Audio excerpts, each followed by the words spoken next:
Good afternoon. My name is A.ramos, and this is my persuasive speech for my speech class. Today's date is May 21st, 2012.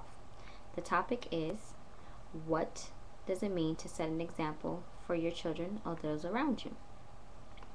This topic really is passionate for me because I know a lot of people have questions and they kind of raise eyebrows with different parenting styles and behavior styles that everyone has in their own home.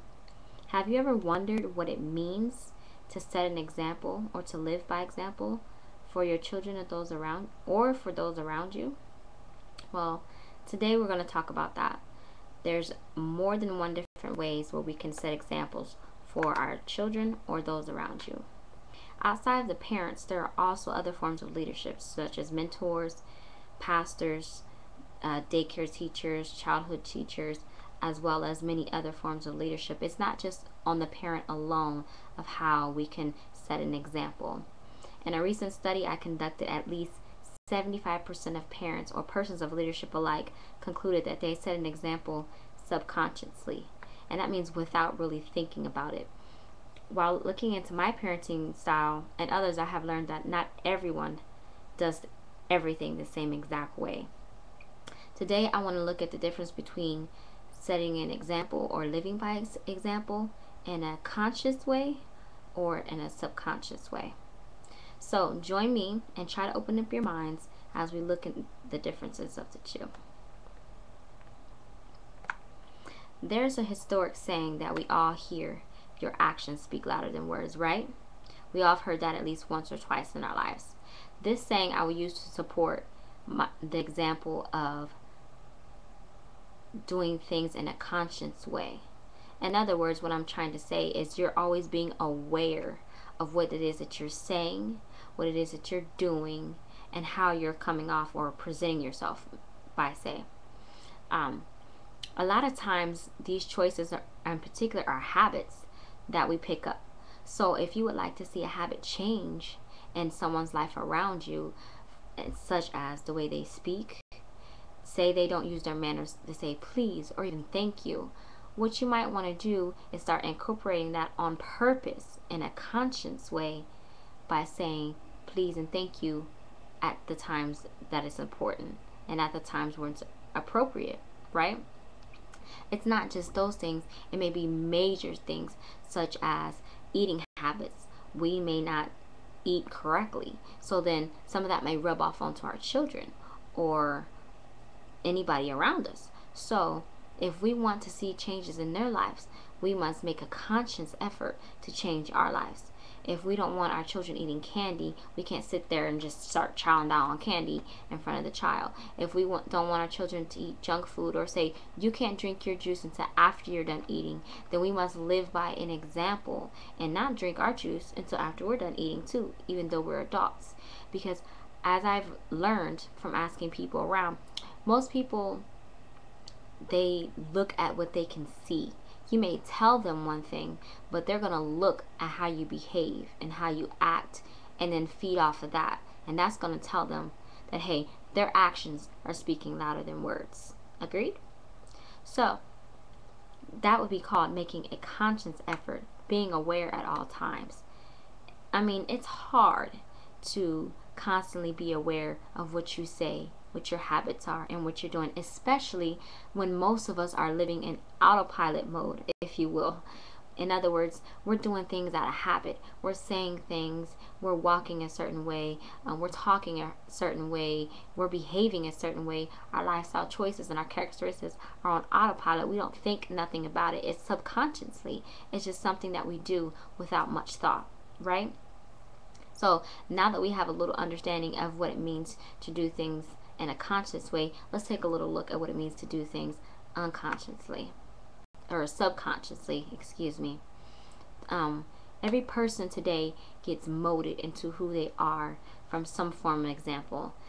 This in turn generates us to live our life and behaviors as what we see and what we saw growing up, and it may be good or it may be bad. It's just in general that we don't want maybe even to think about, to pay attention to what we're doing because others might be looking. Some of us don't want that responsibility, but in general, no matter if you're at work, no matter if you're at school, no matter if you're dancing in a play, no matter if you're singing, no matter if you're driving in the street, maybe even pumping gas, somebody is bound to be watching you. So what I think, for those who are doing things subconsciously, it's just all about habit. You can't help it, right? Because like I said before, you're kicked into autopilot, not thinking nothing about it in general. So a mentor can subconsciously be saying stupid in conversation, saying the word stupid without realizing that that's what they're doing. But then the person that are mentoring may start to pick up that nasty habit and say stupid, and maybe inappropriate ways at the inappropriate times. So that would be a subconscious way of that rubbing off onto somebody, because you're doing it without even thinking. You're speaking it without even thinking, right? But what we want to try to do is we want to try to make the conscious effort and create conscious habits that are good or bad, that are good, right?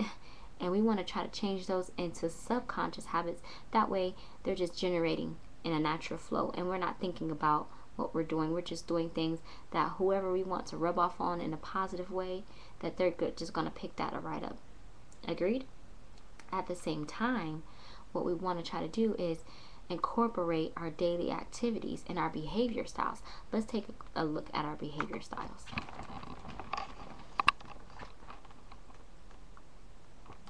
Behavior styles.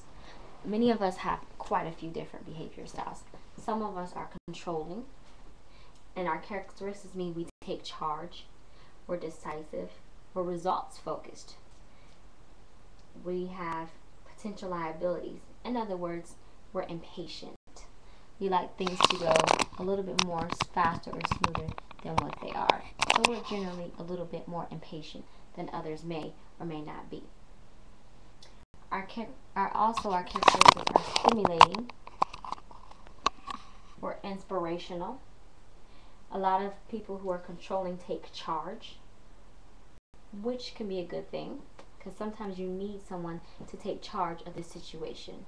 In addition to that, you have an analyzing behavior style.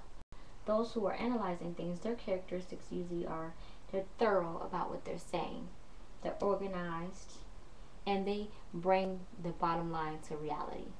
All of these things are examples of either setting an example in our behavior lifestyle in a subconscious way as well as a conscious way, because we're all developed and have been molded in one way, shape, or form into one of these categories: controlling or analyzing, promoting, or even supporting. So what we want to try to do is balance our lifestyles into a behavior that will bring justice, into setting an example or living by example to those around us who we want to pick up on those behaviors. So in general, I have gone over what it means to set an example or live by example in a subconscious and a conscious way in order to make a difference in the lives of those around us, and to try to mold them into things that maybe we feel like is a little bit more positive for their life. So in recent studies, most people learn or pick up on things based on what they see. So we'll just go back to that motto and say, in conclusion, we really want to let our actions speak louder than words when it comes to setting an example and living by an example for our children or anyone that's around us that we would like to make a difference.